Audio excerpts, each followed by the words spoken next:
একটা প্রশ্ন হয়েছে যে নিঝুম দ্বীপ কোথায় অবস্থিত? নোয়াখালী। একটা রাঙ্গ বাদ ধরে 4টা কামড় দিছি, এরকম সিস্টেম করে যেটাতে ভর বেশি পড়ছে এটি উত্তর ঢাকায় আসছি। ইংলিশ প্রশ্ন মানে তুলনামূলক ভাবে অনেক কঠিন ছিল, মানে ঢাকার সিস্টেম হলো এটা ক এটা খ এটা গ এটা ঘ। 4টা কামড় দিছি, এরকম সিস্টেম করে যেটাতে ভর বেশি পড়ছে এটি উত্তর ঢাকায় আসছি। পরীক্ষা বুঝতে আছেন কেমন দিছি। আর বাংলা তো মানে দাগায় নি, যা মন চাইছে তাই দাগায় আইসা করছি। এরকম কঠিন একটা প্রশ্ন করতে বাংলা। জিকে ইনশাআল্লাহ মোটামুটি ভালো হয়েছে। জিকে তে দাঁতে কামড় দেওয়া লাগে না? জিকে দাঁতে কামড় দেওয়া লাগে না। অনেক সুন্দরভাবে দিয়েছি পরীক্ষা, কোয়েশ্চেনও ওইরকম যেরকম হার্ড মনে করছি ওইরকম হার্ড হয় নাই, মাশাআল্লাহ অনেক সুন্দর।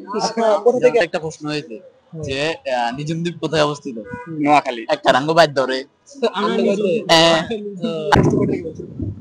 প্রশ্ন ইংলিশে করতেছে প্রথমবারের মতো সেন্ট্রাল ইউনিভার্সিটি পরীক্ষা দিয়ে অনুভূতি কেমন? অনুভূতি অনেক ভালো। আলহামদুলিল্লাহ অনেক ভালো হয়েছে। খুব আমার কাছে খুব সহজ লাগছে, যেটা আমার পড়ছি সময় মতো পড়ছি, রাতে বসে দিনেও পড়ছি, পরীক্ষা প্রস্তুতি ছিল, আলহামদুলিল্লাহ আমার কাছে খুব সহজে লাগছে। আমি আশা করি ভালো করবো ইনশাল্লাহ।